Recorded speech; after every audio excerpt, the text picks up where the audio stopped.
시간에 일반 교양으로 통계학을 따로 듣기 때문에 그 부분들은 생략하고 6장 화학 평형부터 한번 들어가 보도록 합시다.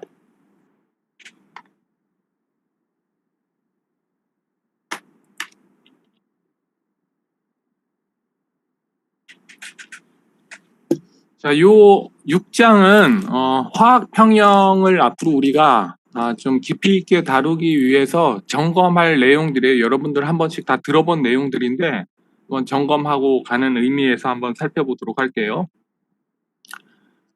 자, 제일 중요한 거, 화학 평형에서 제일 중요한 거 뭡니까?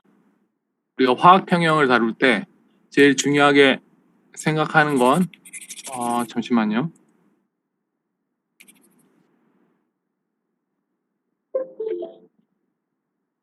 네, 요 이퀄리브리움 컨스턴트, 평형 상수죠. 평형 상수를 이용해서 반응물들의 농도를 우리가 예측을 하는 거죠.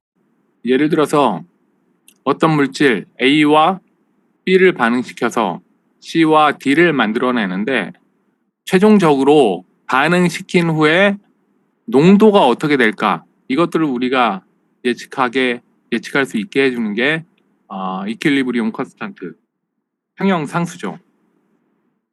여러분들 지금까지 여러 가지 과목들을 공부하면서 느꼈겠지만 물리 분야나 화학 분야, 심지어 수학 분야, 수학이 특히 그런 것들이 중요하죠. 변하지 않는 어떤 성질, 전체 특성을, 시스템의 전체 특성을 결정하는 어떠한 변수라든가 요인들, 이런 것들을 찾아내는 게 굉장히 중요해요. 그런 것들을 알면 우리가 전체 시스템을 쉽게 이해할 수 있기 때문이죠. 화학 평형에서는 이 화학 평형 상수, 이퀄리브리움 컨스턴트가 그런 역할을 하겠죠. 그래서 평형 상수를 계산하는 방법은 이 식 알죠? 너무너무 익숙한 식이죠. 요 지수는 당연히 반응 차수를 넣는다. 그렇죠? 그런데 요건 이제 가장 아이디어한 경우고 이상적인 상황에서의 얘기고, 일반적으로 이런 지수들은 또는 뭐 반응 속도식에서 반응 차수 같은 것들, 그런 것들은 우리가 실험적으로 구해야겠죠. 자, 그러면 이 평형 상수, 어떤 경우는 분석화학 강의가 끝날 때까지 2학년 전공 과목을 끝냈는데도 평형 상수의 단위가 뭔지를 몰라요. 평형 상수의 단위가 뭡니까? 김동형 학생 있나요? 이 질문할 때 대답을 안 하면 결석 처리할 거예요. 네. 김동형. 네.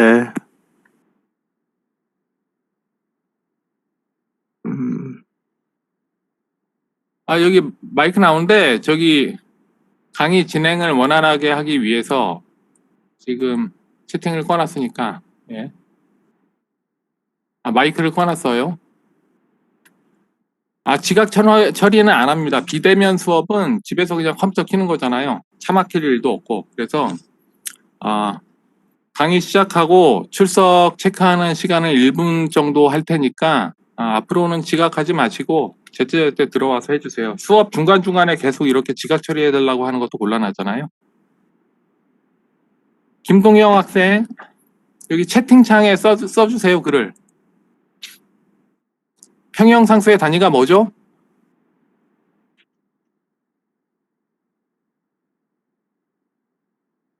몰 농도인가요? 뭔가요?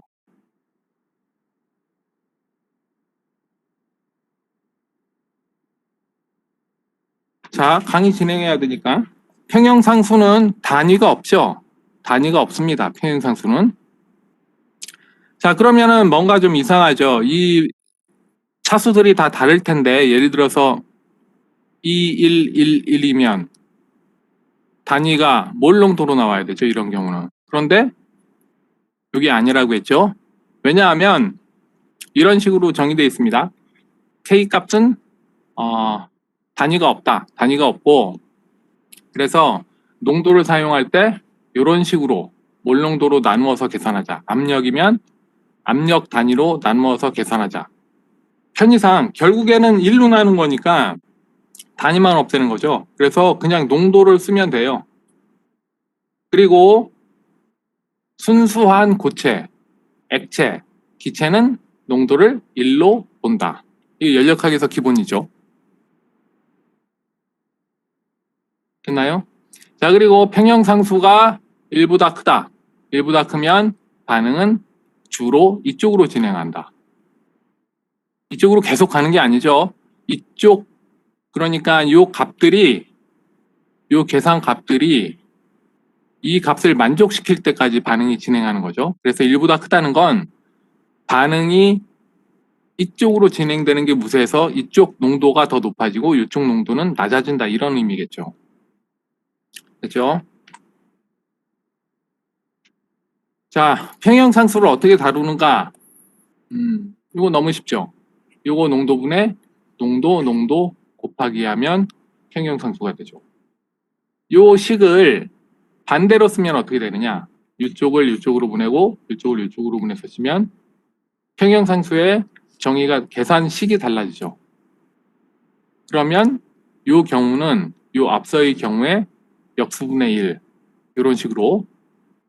자, 그리고 두 개의 반응이 동시에 일어날 때 HA가 헬이 돼서 산이죠, 산. 약산이겠네요, 평형이니까. 프로톤 나오고 짝염기 나오고, 이 프로톤이 C하고 반응해서 HC를 만드는 경우 두 개를 더한 동시에 일어나게 된다면 요거 없어지겠죠.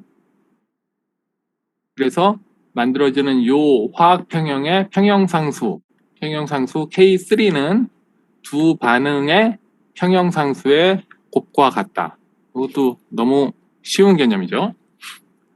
이런 거 지금 하나 놓고 보면 쉽지만 뒤쪽에 굉장히 복잡한 계산들 할 때 굉장히 유용합니다. 그때 가서 이런 거 머릿속으로 떠올리면 안 돼요. 그냥 자동으로 나와야죠. 이런 것들은. 자, 그러면 제목을 봅시다. 평형과 서머다이내믹스, 연력학이죠. 평형이 연력학적으로 어떤 의미가 있는가, 뭐 이런 걸 한번 살펴보자는 얘기예요. 그래서 요 책에 있는 내용을 보면 평형은 엔탈피와 엔트로피 체인지에 의존한다. 특정 반응에 대해서, 이런 얘기죠. 우리 이미 이 정도는 알고 있으니까 미리 한번 생각을 해보죠. 엔탈피가 증가하는 쪽으로 반응이 진행할까요? 감소하는 쪽으로 반응이 진행할까요? 엔탈피만 놓고 고려하면. 김지현 학생, 김지현 채팅창에 쓰세요.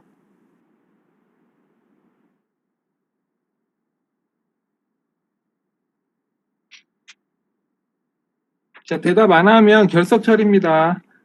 예. 엔탈피가 증가하는 쪽으로 반응이 진행하는 게 유리한가요? 엔탈피가 감소하는 쪽으로 반응이 진행하는 게 유리한가요?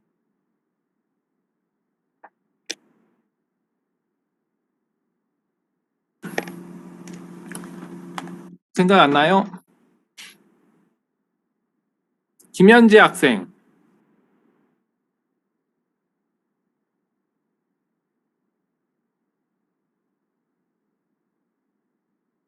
김현지. 네, 엔탈피가 증가하는 게 유리해요? 감소하는 게 유리해요? 반응이?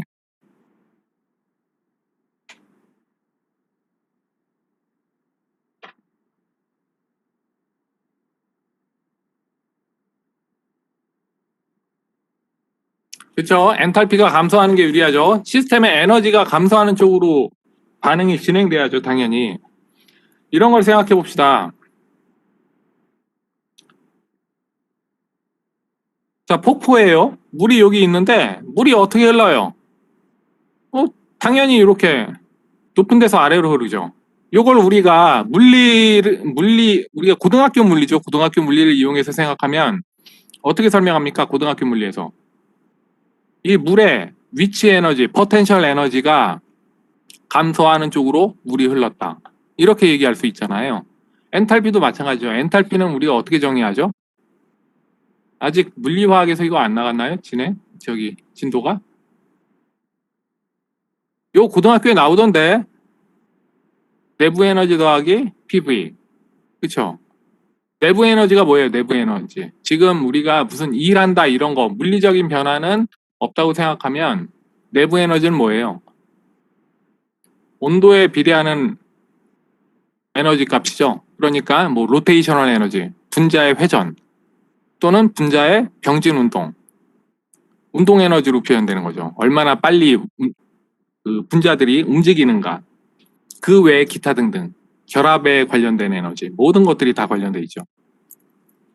이런 것들을 엔탈피라고 하는데 어떤 시스템의 엔탈피 상태가 요 반응으로 생각해 봅시다. A 플러스 B가 C로 가는데 평형이다. A하고 B만 있는 경우, C만 있는 경우 엔탈피가 감소하는 쪽으로 가는 게 훨씬 유리하겠죠. 왜냐하면 이 시스템의 에너지 자체가 감소하니까. 요 폭포수 흐르는 거랑 같은 원리죠. 뭐 너무나 당연합니다. 에너지가 낮은 쪽을 선호하는 거죠. 뭐든지 안정한 쪽이 더 유리한 거죠. 엔탈피가 감소한다는 얘기는 흡열입니까? 발열입니까?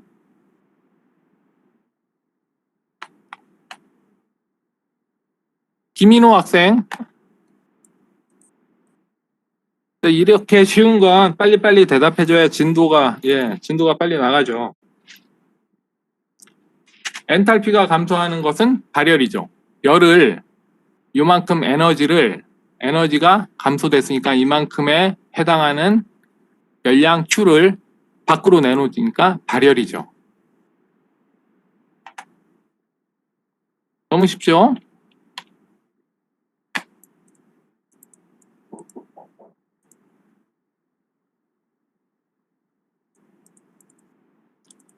자, 그 다음 그러면은 이제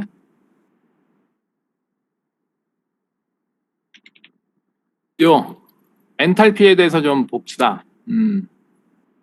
가상적인 스테이트예요. 엔탈피를 우리가 정의를 하는데 중요한 건 여기 델타가 들어간다는 거죠.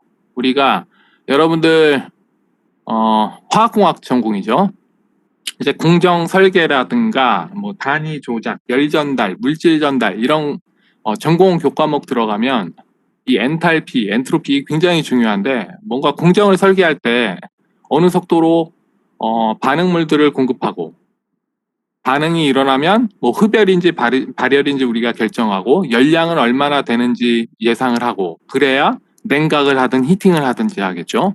그리고 물질의 흐름도 조절을 하고 굉장히 중요한 값입니다. 그런데 여러분들 이제 나중에 3학년, 4학년 가서 보면 알겠지만 H라는 표현을 안 쓰고 델타 H라는 표현을 써요. 델타 H. 왜 그럴까? 왜 변화량을 쓸까 항상? 너무나 당연하죠. 일단 중요한 건 우리가 공장을 설계해서 공장을 만들어서 뭐 이런 건 뭐 거의 안 하지만 가스 상태의 HCl 아직 염산은 아니죠. 하이드로젠 클로라이드, 하이드로클로릭 애시드 요 가스를 물에 녹여요. 물에 녹인다고 합시다. 그때 우리가 이제 공정을 설계를 하는데 여기서 얼마만큼의 반응열이 나오는가가 중요하죠. 원래 예를 들어서 원래 얘가 에너지 상태가 100인지 100이고 뭐 나중 에너지 상태가 50인지 그래서 빼기해서 50만큼의 열량이 나온다. 뭐 이런 걸 할 필요는 없단 말이에요. 절대값을 알 필요는 없죠. 우리한테 중요한 건 요게 뭔지는 모르겠지만 요거하고 요거의 에너지 차가 요만큼이다라는 게 중요하죠. 물론 절대값을 알 수 있으면 좋아요. 절대값을 알 수 있으면 좋은데 그걸 못하기 때문에 요 델타, 엔탈피 변화량을 쓰는 겁니다. 요 HCl 분자의 자체 에너지, 내부 에너지를 우리가 어떻게 측정을 합니까? 뭐 결합 에너지라던가 화학적인 결합이라던가 온갖 에너지가 다 관련돼 있거든요. 분자의 회전 운동 이런 것도 있고 분자의 진동 에너지도 있죠. 뭐 이런 거 HCl 결합돼 있으면 이런 식으로 진동 운동을 할 수 있겠죠. 왔다 갔다 스프링처럼. 그리고 뭐 병진 운동 에너지도 있고 온갖 에너지들이 있습니다. 또 뭐 가만히 있나요? 분자들끼리 막 충돌하죠. 그래서 사람들이 이건 뭐 연력학 시간에 훨씬 더 잘 배울 테지만 가장 기본적인 원소들로부터 이걸 유도를 했어요. 예를 들어서 가장 기본적인 원소 중에 하나가 카본 이런 거 있죠. 숯, 그렇죠? 이런 것들이 뭐 예를 들어서 뭐 이런 식으로 가스 상태로 타는 거죠. 그렇죠? 완전 연소. 이렇게 되면 우리가 칼로리미터를 이용해서 열량을 측정합니다. 그러면 델타 H를 우리가 실험적으로 얻을 수 있는 거죠. 자, 그러면 CO2가 뭔가 어떤 다른 분자하고 몰큐하고 반응해서 또 뭔가를 만들어낸다고 합시다. 이 물질의 델타 H는 어떻게 하느냐? 이걸 알고 있잖아요, 우리가. 그렇죠? 이것도 어디선가 어떤 식으로든 가장 기본적인 원소들, 안정적이고 기본적인 원소들로부터 델타 H를 알고 있을 거예요. 그러면 열량을 측정해서 그때 나오는 열량을 측정하면 이 델타 H 값을 우리가 구할 수 있는 거죠. 됐죠?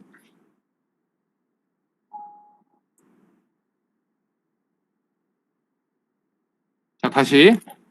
그래서 우리가 이제 더 자세한 내용은 연력학 시간에 아주 자세하게 여러분들 즐겁게 배울 수 있을 겁니다. 자, 그러면 스탠다드 엔탈피 체인지, 표준 엔탈피 변화량은 어떤 상태에서 측정하느냐? 표준 상태죠, 당연히.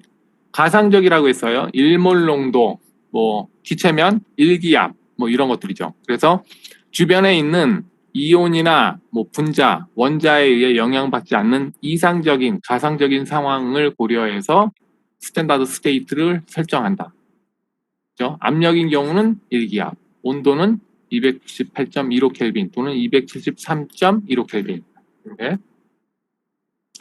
아까 질문했을 때 김인호 학생이 대답했듯이 델타 H가 양수면 흡열, 델타 H가 음수면 발열, 엑조서믹, 엔도서믹 이런 용어쯤은 영어로 익숙해져야겠죠. 자, 이게 엔탈피입니다. 이런 개념은 익숙할 거예요. 열량. 우리가 열이라는 에너지의 관점에서 경험적으로 굉장히 익숙하죠. 그렇기 때문에 연력학이 개발되어 왔을 때 아주 초기에는 에너지에 대한 개념조차 정립되지 않았을 때 아주 오래도 아니에요. 에너지라는 개념이 이제 제대로 정립된 건 상당히 최근입니다. 뭐 몇십 년 얘기는 아니고 최근 1, 200년 사이에요. 그 사이에 엄청난 이제 물리화학 분야에서 이제 혁신이 있어 왔는데 혁신 중에 하나, 인간의 굉장히 중요한 업적 중에 하나가 에너지가 무엇인가, 에너지란 무엇인가 이런 걸 정의한 거죠. 그때 이제 에너지를 이제 사람들이 연구할 때 엔탈피의 이런 엔탈피라는 개념조차 없었죠. 아무튼 열량 변화에 이제 초점을 맞췄습니다. 결국엔 엔탈피인 거죠. 자, 그런데 엔트로피라는 얘기가 나오죠. 엔트로피. 이게 왜 중요하냐? 무질서도를 에너지의 관점으로 이제 에너지의 영역으로 끌어들인 거죠. 이건 정말 혁신적인 발상이죠. 뭐 물리 분야에서 뭐 양자역학이라던가 뭐 뉴턴도 마찬가지고 뉴턴 역학도 그렇고 아인슈타인의 상대성 이론도 아주 놀라운 몇몇 천재들에 의해서 개척된 아주 놀라운 이론들이지만 이 엔트로피 이거 상상해 보세요. 무질서도를 에너지의 영역으로 끌어들인다는 거, 이 발상이 정말 놀랍지 않습니까? 자, 요게 왜 놀라운지 한번 뒤에 볼게요. 일반적으로 엔트로피, 요것도 델타 S로 우리가 표현해야겠죠. 가스 상태가 리퀴드보다 당연히 무질서도가 높죠. 뭐 직관적으로 당연하죠. 기체 분자 엄청나게 활발하게 움직이죠. 그리고 리퀴드가 솔리드 스테이트보다 훨씬 엔트로피가 높다. 일반적으로 솔리들은 대부분 결정을 형성하고 있습니다. 비정질도 있지만 원자들이 이렇게 차곡차곡 배열된 상황이죠. 예쁘게 줄 쫙쫙 서 있는 상황이죠. 예쁘게 엔트로피가 굉장히 낮은 상황입니다. 자, 그러면 여기서 또 하나 질문할게요. 엔트로피가 높아지는 델타 S가 커지는 방향으로 화학 반응이 진행하는 게 유리할까? 낮아지는 방향이 화학 반응이 유리할까? 박상현 학생,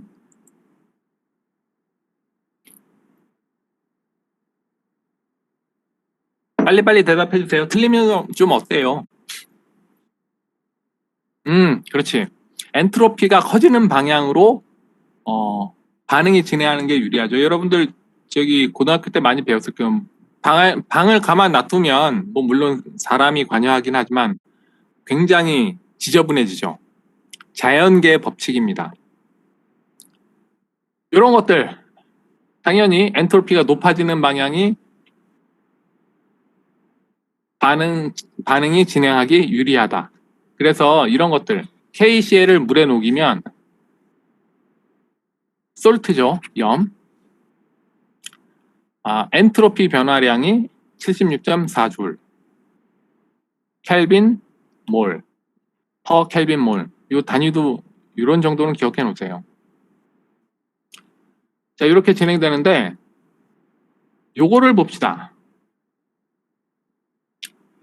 이 경우는 KCl 염이 솔리드 상황이었잖아요, 고체. 그래서 이 경우는 엔탈피 체인지도 이제 발열 반응일 거고, 여기는 안 써놨지만 엔트로피 변화도 고체에서 액체상으로 왔잖아요, 수용에. 엔트로피 관점이나 엔탈피 관점이나 둘 다 반응 진행하기 유리한 거죠. 그런데 이걸 보세요. HCl 가스를 물에 녹이면 염산이라고 해서 여러분들 염산 용액을 주로 봤기 때문에 염산이 원래 리퀴드라고 생각하면 안 됩니다. 액체가 아니에요. HCl은 가스입니다. HCl은 가스고 물에 녹이면 이제 염산 용액, 수용액이 되는 거죠. 이렇게 aqueous phase 물에 녹였을 때 엔탈피 체인지를 보면 마이너스 74 킬로줄이에요. 열이 굉장히 많이 납니다. 이거 실제로 가스를 이제 물에 녹이면. 그러면 보세요. 이 자체로는 굉장히 불리한 반응이에요. 흡열. 그러니까 시스템 자체의 에너지가 높은 상황으로 된 거죠. 옛날 사람들이 엔트로피라는 관점이 나오기 전에는, 엔트로피라는 개념이 나오기 전에는 옛날 사람들 입장에서는 그 폭포수에 물이 거꾸로 올라가는 상황인 거죠. 굉장히 어려운 일이 지금 일어나고 있습니다. 이 간단한 분자 예 하나만으로도 엔탈피만으로는 더 이상 어떤 화학 반응의 진행 방향과 정도를 예측을 할 수 없다는 얘기예요.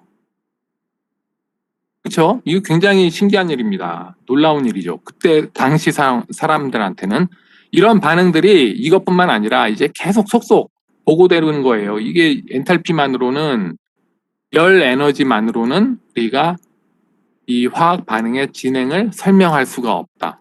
그래서 이제 무질서도 엔트로피라는 관점을 에너지 영역에 끌어들여야 한다는 이제 생각을 하기 시작한 거죠. 정말 놀라운 일입니다. 이 개념을 생각하신 분이 막스 플랑크인가요? 그분이던가요? 아무튼 그 처음 생각하신 분이 엔트로피를 이제 이론을 전개했는데 말년이 안 좋았대요. 말년이 이제 정신병원에 입원했다가 쓸쓸히 돌아가셨는데 자살을 하셨던가? 아무튼 굉장히 안 좋았는데 이유가 이제 그렇대요. 다른 사람들이 다 이해를 못해서 이 이론을 절대 안 받아들인 거죠. 이게 도대체 무슨 소리냐? 무질서도가 무슨 에너지냐? 그런데 이제 그 후에 사후에 얼마 지나지 않아서 이제 재발견된 거죠. 사람들이 그분 얘기가 이런 얘기였구나. 아마 100년인가 후에 이게 인정받기 시작했을 거예요. 엄청난 천재죠. 그렇게 시대를 앞서갔으니까. 자, 이 HCl의 반응을 보면 이제 뭔가요?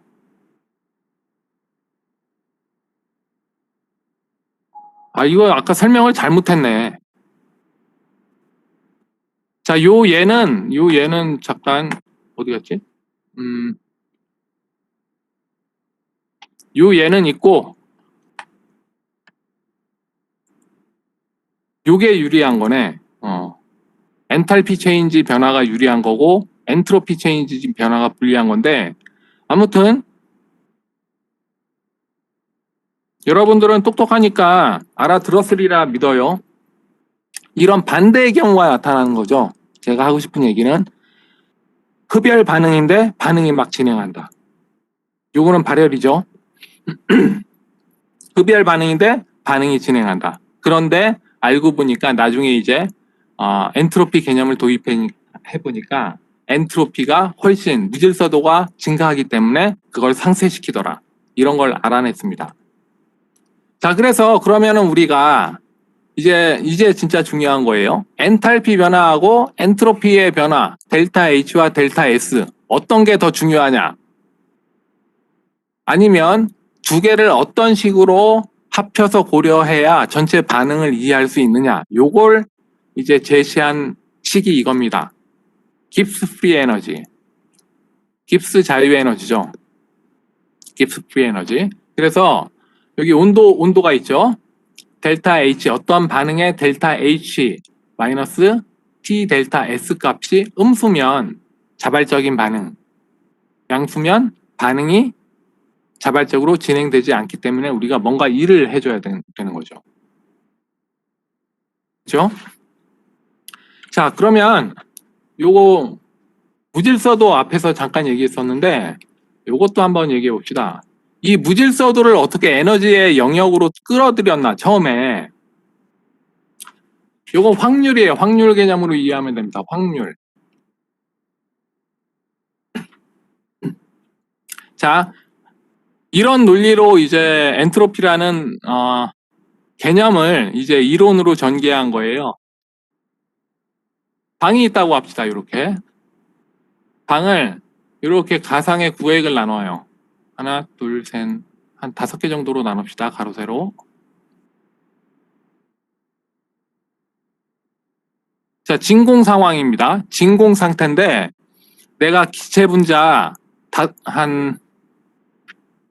지금 시간 없으니까 5개만 해봅시다. 5개를 여기다 놨습니다. 기체 분자를. 그러면 이렇게 모여 있나요? 기체 분자가? 요건 이 칸막이가 아니에요. 이렇게 구획을 나눈 거예요. 그냥 임의로.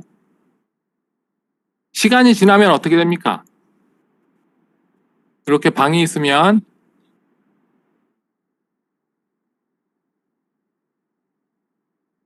뭐 이런 식으로 임의로 전체적으로 채워 들어가는 게 당연한 거죠. 우리 경험적으로.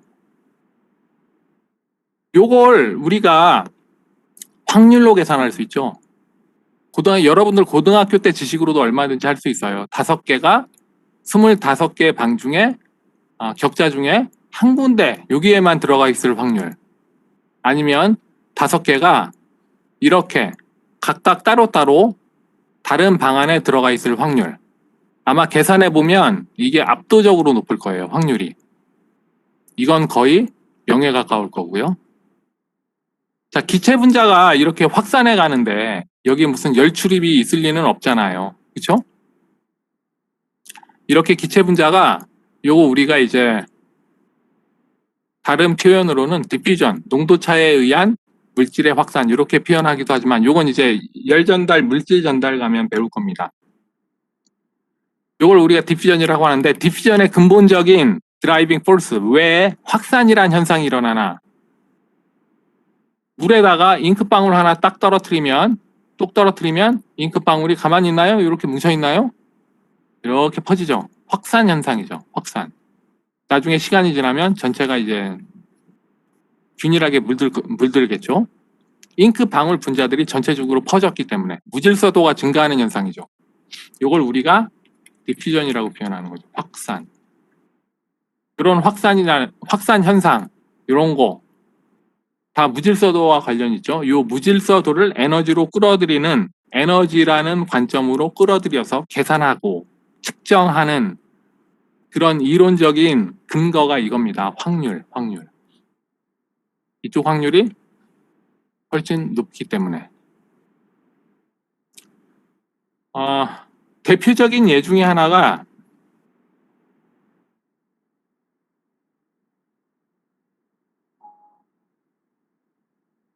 잠시만요.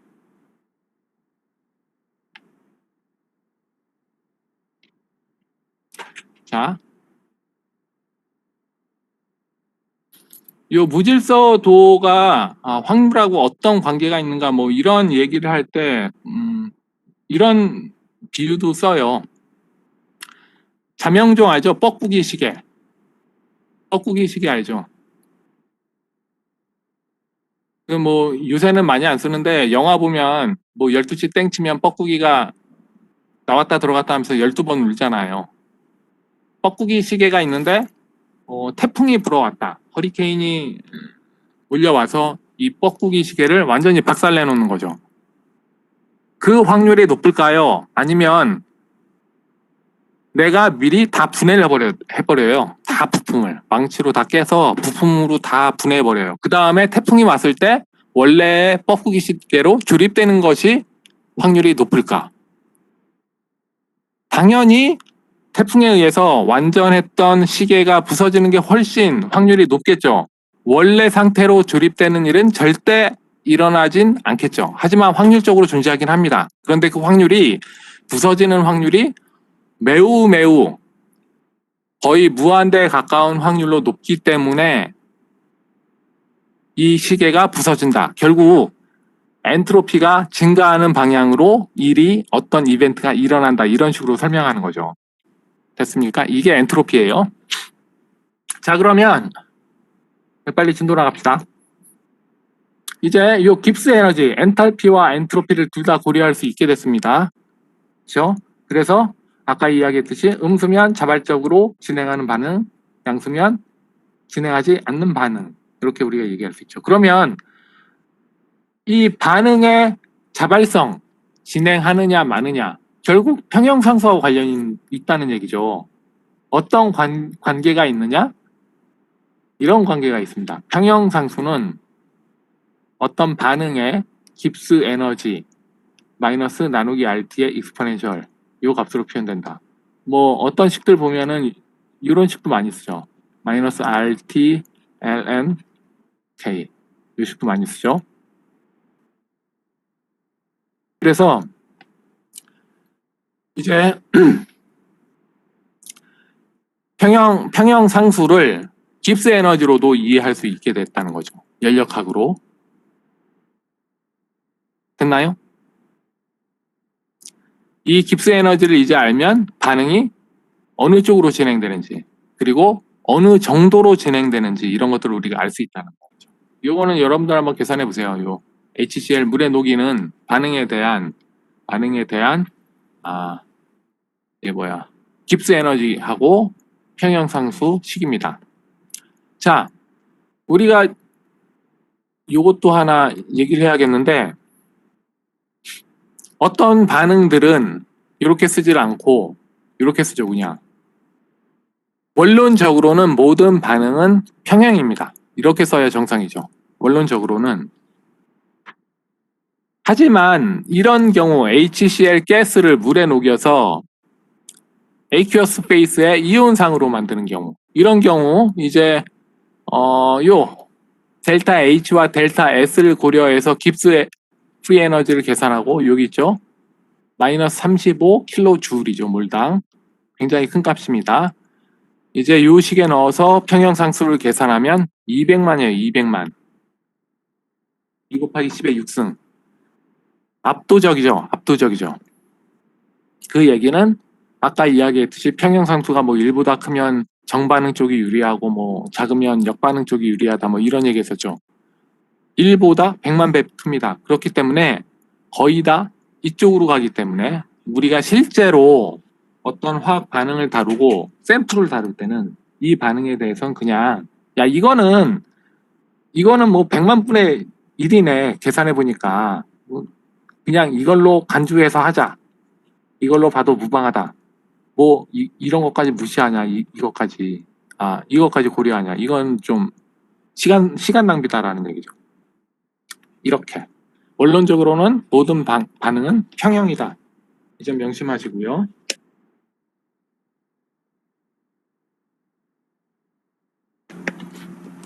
자, 우리가 평형을 예측하는데 굉장히 유명한 이론이죠.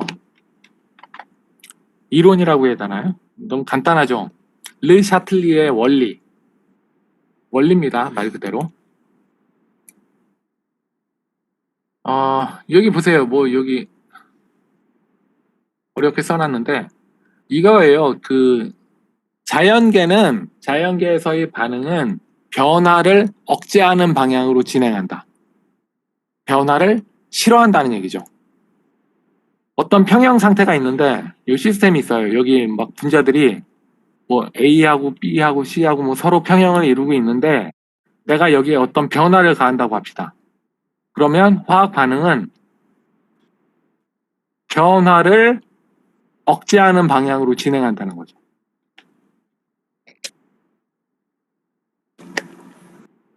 예를 들어서 A, B, C 서로 농도, 압력, 온도 지금 일정한 상황에서 A, B, C 농도가 평형을 서로 이루고 있어요.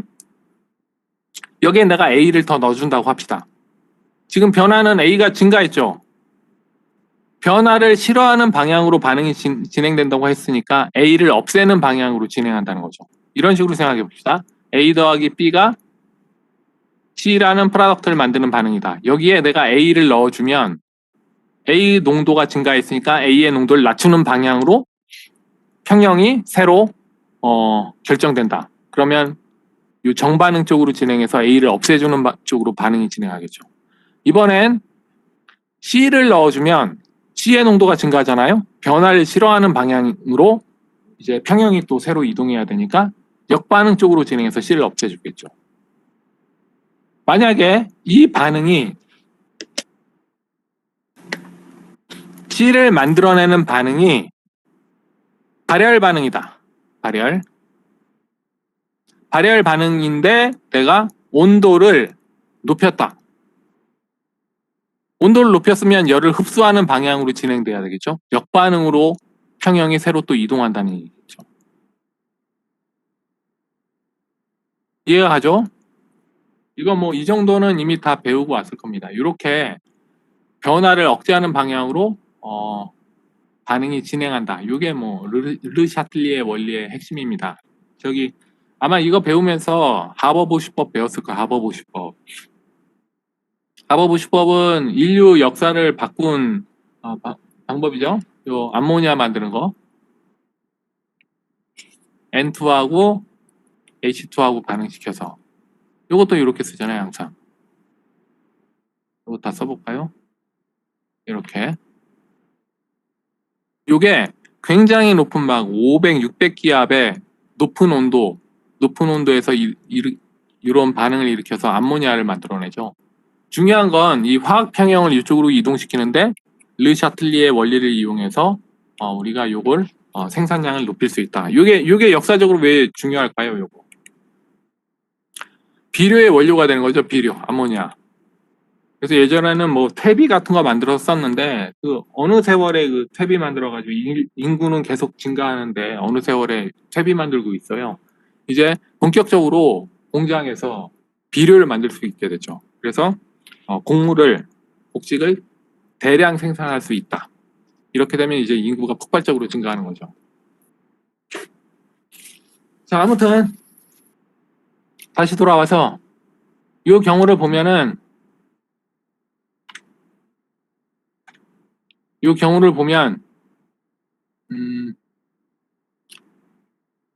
요 물질이 요 평형에 대해서 다이크로메이트 여기죠.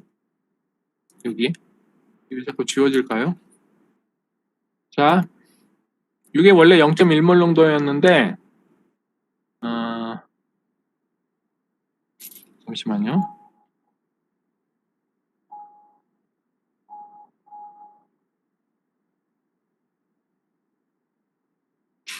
이제 나오네. 0.1몰 농도였는데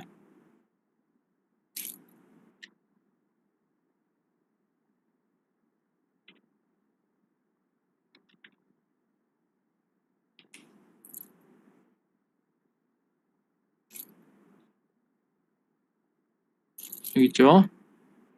요걸 이렇게 0.1몰 농도에서 0.2몰 농도로 바꿨다. 그러면 반응은 어느 쪽으로 진행할까?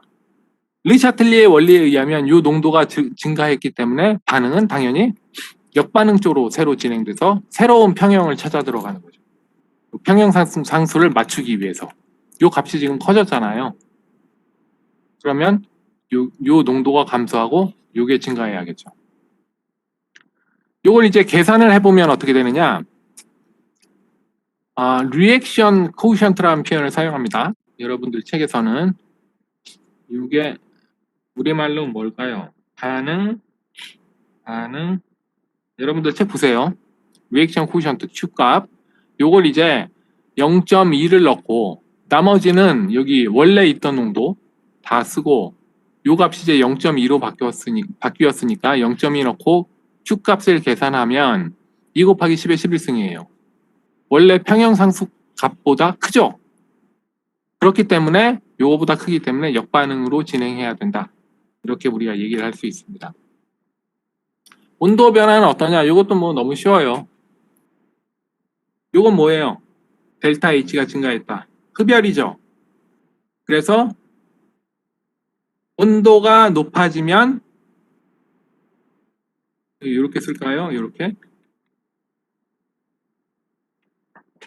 이게 델타 H가 0보다 크다. 흡열 반응이다. 온도를 높이면 온도를 낮추는 이쪽 방향으로 진행하겠죠. 이 얘기입니다. 그래서 온도를 델타 H가 만약에 음수면 발열 반응이죠. 그때 온도를 높이면 이쪽으로 가야겠죠, 이제. 그래서 K 값이 낮아진다. 여기에서는 요건 이제 중요한 의미가 있습니다. 단순히 이제 새로운 평형을 찾아 들어간다가 아니라 평형 상수 자체가 변하는 거죠. 그래서 온도가 아니라 평형 상수는 온도의 함수라는 거 절대 잊지 마시고요. 여러분들 그 책에 계속 우리가 상압 조건에서 평형 상수를 앞으로 계속 이제 이야기할 텐데, 그래서 평형 상수는 절대 변화하지 않는다 이렇게 오해할 수 있어요. 그게 아닙니다. 평형 상수는 온도의 함수예요. 온도에 따라서 평형 상수가 달라진다는 거 절대 잊지 마세요. 자, 그런데 여기 이제 뭐랄까, 굉장히 이제 여러분들 이공계운 맞죠? 물리, 화학 전반에 걸쳐서 화학물리라고 하죠. 화학물리 전반에 걸쳐서 굉장히 중요한 컨셉입니다. 개념 Thermodynamic Consideration, Kinetic Consideration. 그래서 뭐 크게 어떤 이론을 전개할 때 이렇게 두 가지로 분류를 해요. Kinetics하고 Thermodynamics 이렇게 두 개. 열역학, 요건 동력학. Thermodynamics는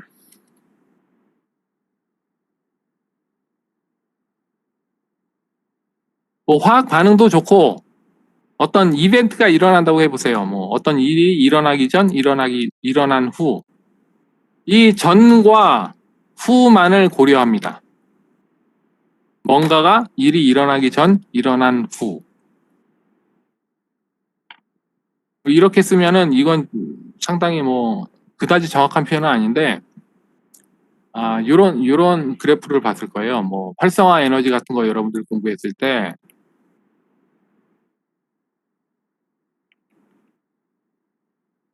예를 들어서 이 경우는 이제 이쪽 농도가 더 높을 때, 이 경우는 평형을 찾고 이제 완전히 안정할 때, 뭐 이런 식으로 얘기해 봅시다. 이 반응을 진행시키기 전 이 상태의 에너지 상태, 이때의 에너지 상태, 반응이 일어난 후 에너지 상태, 이때만을 생각해요. 중간에 반응이 어떤 속도로 진행되는지, 어떻게 진행되는지는 고려하지 않습니다. 그게 서머다이내믹스예요. 열역학. 처음 상태와 마지막 상태, 평형에 이른 마지막 상태. 키네틱스는 뭐냐? 이 반응이 이제 진행하는 거를 중간에 어떤 일이 일어나는가를 다 고려하자는 거죠. 그래서 여러분들 물리화학 책, 피지컬 케미스트리 뒤쪽 보면은 이 키네틱스 파트예요. 뭐 대표적인 게 분자 충돌론 뭐 이런 거, 충돌 이론. 어떤 반응이 일어나는데 A와 B라는 기체 분자가 충돌해서 C라는 새로운 분자를 만들어내는데 뭐 충돌 횟수라던가 뭐 온도에 따라서 어떻게 충돌할까 뭐 이런 것들 그런 중간에 일어나는 일들을 다 고려해 보자는 얘기죠. 그게 그런 식으로 이제 이론을 전개하는 게 키네틱스입니다. 그러면 여기서 우리가 보는 요 평형상수, 화학 평형 이런 것들은 뭐냐? 다 서머 다이내믹스에 들어가요. 전과 후, 중간은 중요하지 않습니다. 그래서 예를 들어서 이런 거 있어요. 이런 거.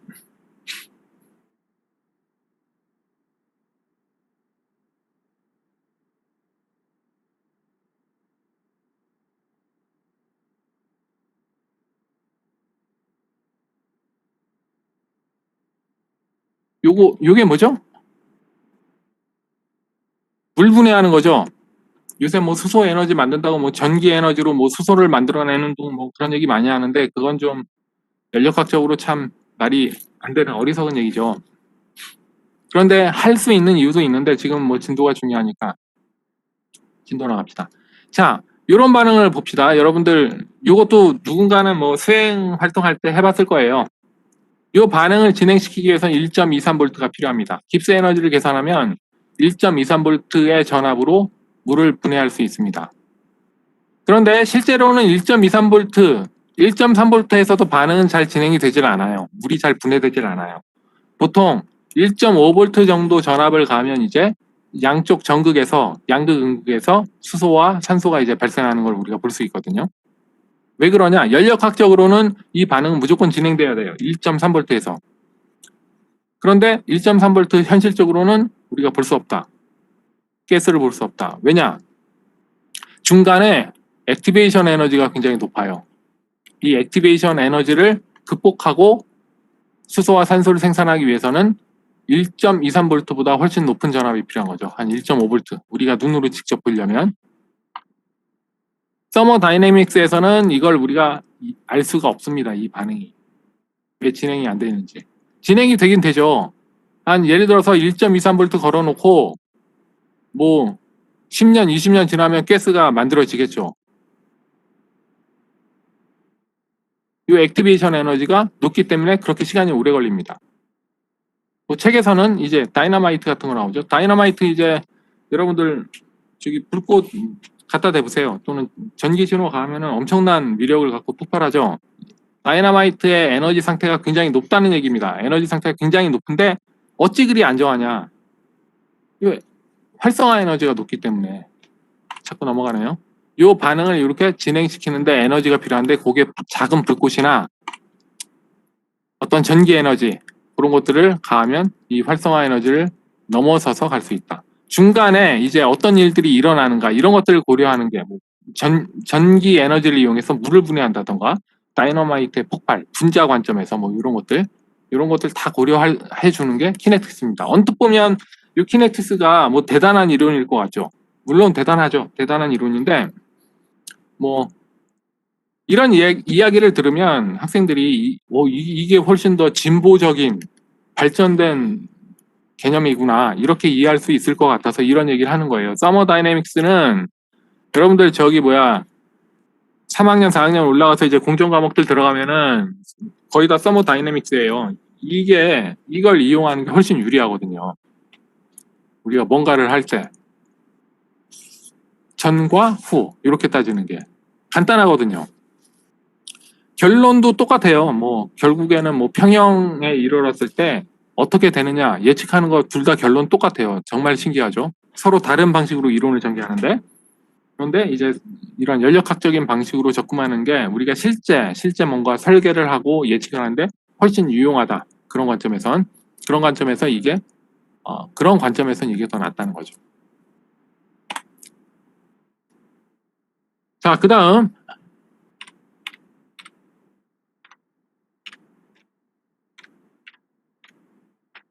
솔루빌리티 프로덕트 용해도 곱이라고 표현하죠. 용해도 곱. 이것도 아마 일반 화학 시간에 배웠을 겁니다. 용해도 곱이라는 표현은 어떤 고체 물질을 물에 녹였을 때 얼마만큼 녹아 들어갈까, 이거를 이제 이해하기 위한 평형상수예요.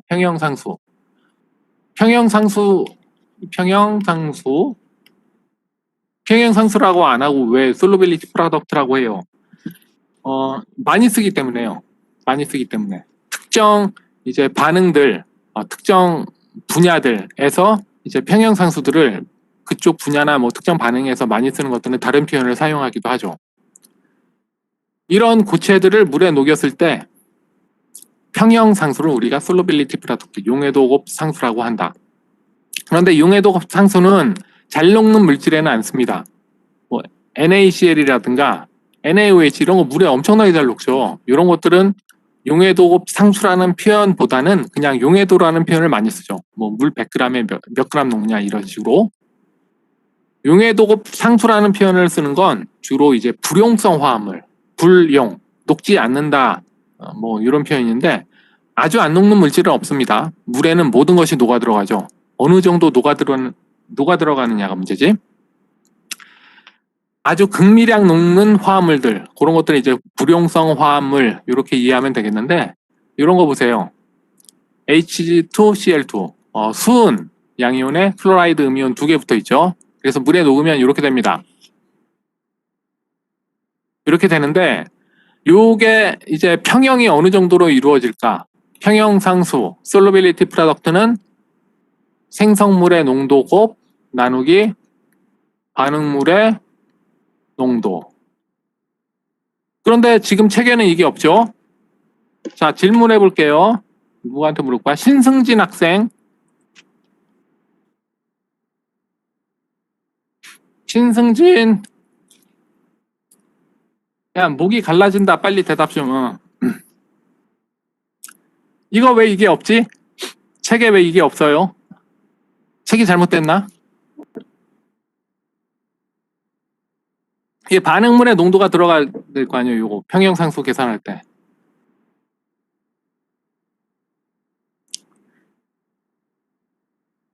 그치? 앞서 우리가 봤죠? 순수한, 그냥 고체라기보다는 순수한 고체, 순수한 액체, 이런 것들은 농도를 1로 본다. 그래서 요건 없는 거죠. 훌륭했습니다. 자, 그래서 요걸 이제 계산해 보니까 요런 값이 나오는데, 요게 이제 중요한 거죠. 요 값은 항상 일정하더라. 그래서 평형상수인 거죠. 요 값이 항상 일정하지 않으면 평형상수가 될 수 없는 거죠. 그러면 아까 얘기했죠. 오늘 수업 초반에 뭐 수학, 화학, 물리 어떤 분야를 통틀어서도 변하지 않는 물성 아니면 시스템 전체를 규정할 수 있는 무언가, 이런 것들이 있으면 참 좋겠다. 그것만 알면 나머지를 다 쉽게 이해할 수 있으니까. 요 솔루빌리티 프로덕트가 그런 거예요. 요 값이 변하지 않기 때문에 요 불용성 화합물, 굉장히 극히 일부 극미량 녹아 들어가는 물질들의 농도를 마음대로 계산할 수 있는 거예요. 이 경우는 굉장히 간단하기 때문에 뭐 문제도 안 되는데, 한번 봅시다. 자, 0.1몰 농도 클로라이드 음이온, 좀 지울게요.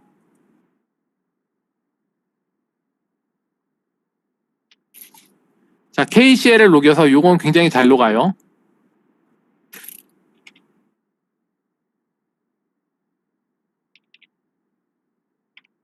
요건 굉장히 잘 녹는 물질이에요. 그래서 0.1몰을 물에 녹입니다.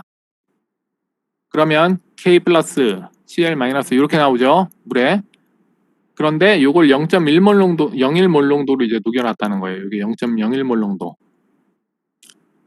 그리고 비커에 지금 있다고 합시다. 일자가 잘 안 보이네요. 그리고 Hg2Cl2 고체를 여기 과량으로 넣어요. 이게 원체 불용성 화합물이라서 조금만 넣어도 이제 녹지 않을 거예요. 그러면 일부는 녹아서 이렇게 되겠죠. 이렇게. 요때 요 물질의 농도는 얼마일까요? 하는 문제입니다. 자, 그러면 요 솔로빌리티 프로덕트 미리 실험적으로 알아놨죠, 사람들이. 요 테이블에 있겠죠. 요 값은 요거 곱하기 요거. 그런데 Cl-가 0.01몰 농도니까 여기 넣으면 수은 이가 양이온 H2 플러스의 농도는 1.2 곱하기 10^-16몰 농도다. 이렇게 쉽게 계산할 수 있다는 이야기죠. 자, 그런데 그러면 자, 앞으로 이런 것들 많이 볼 거예요.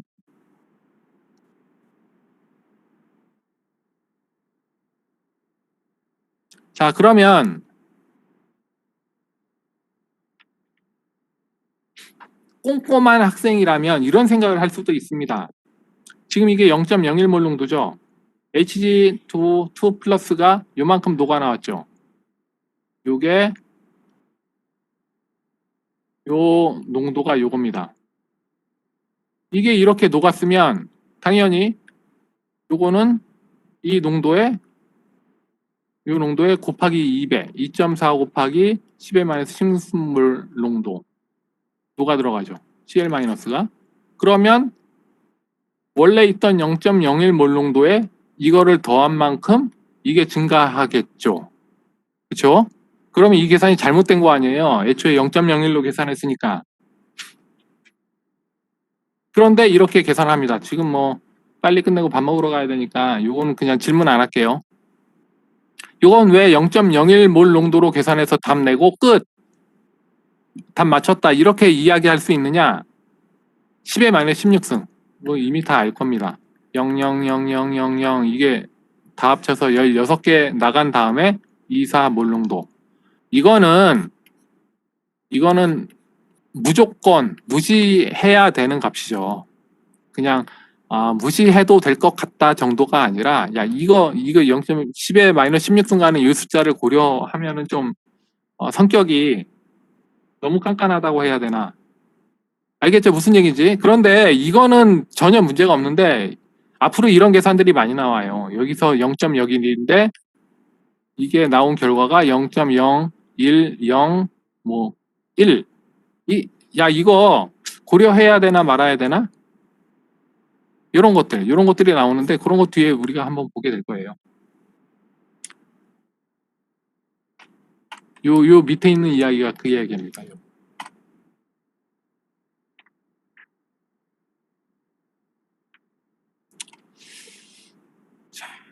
요거는 솔로빌리티 프로덕트니까 요거 계속 합시다. 자, 이제 공통 이온 효과 요것도 배웠을 겁니다.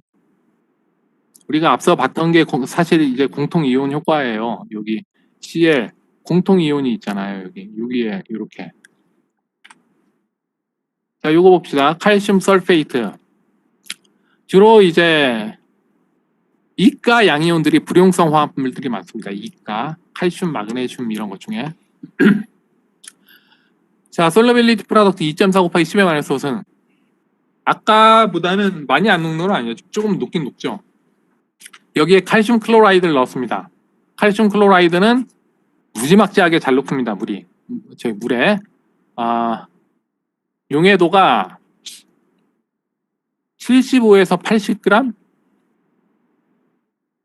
물 100g에 굉장히 많이 녹죠. 거의 물 반 고기 반 수준입니다. 자, 요거 어디 쓰느냐? 요거 어디 쓰는지 알아요? 아는 사람? 칼슘 클로라이드 어디에 쓸까? 우리 일상생활에서.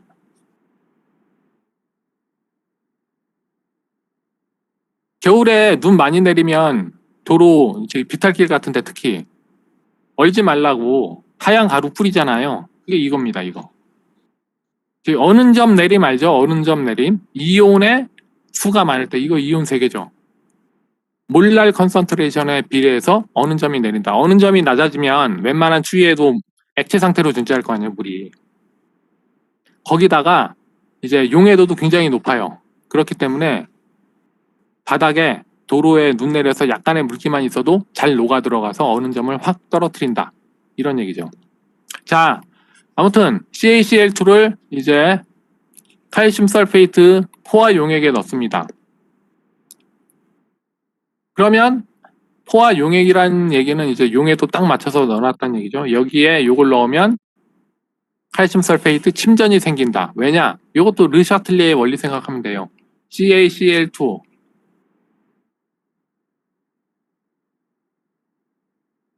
이게 요것보다 요 물질보다 요게 훨씬 잘 녹는다고 했죠.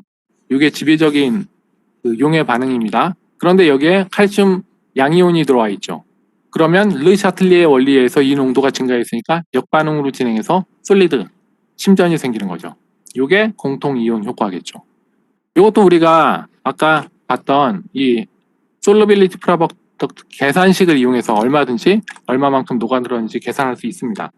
그걸 계산해 보니까 칼슘 클로라이드 농도를 증가시키면 침전되는 양이 증가해서, 그러니까 이쪽은 용해도예요. 용해도. 녹아 들어가는 양이 점점 줄어들고 침전이 생기더라. 이런 얘기입니다. 요건 이제 책에 있는 또 다른 예인데 KCl 요거는 이제 잘 녹는 물질이죠. 여기에 HCl을 6몰 농도, 12몰 농도를 넣어요. 포화용액에다가. 그러면 6몰 농도 넣었을 때는 침전이 여긴 안 생기고 이 양이 2배죠. HCl 12몰 농도를 같은 양을 넣으면 침전이 생긴다. 왜냐하면 공통 이온 효과 때문에. 요거는 이렇게 되죠. 요거는 이렇게 되죠. 요 공통 이온이 있잖아요. 요거 때문에 요거 침전이 생긴다는 거죠. 이제 리액션 코에피션트로 계산하는 거 Q값으로 계산하는 거 여러분 책에 보충 자료에 있으니까 한번 보세요. 자, 그다음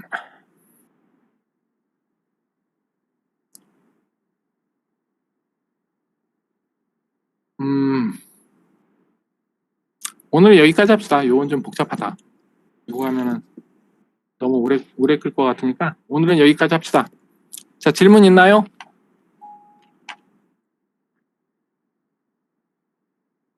질문 없습니까? 자, 여러분 다시 한번 얘기하지만 다음 시간에 저기 지각 체크 없으니까 출석 부를 때 바로 들어와서 여러분들 출석 체크해 주세요. 질문 없으면 오늘 여기까지 마치겠습니다. 수고 많았습니다.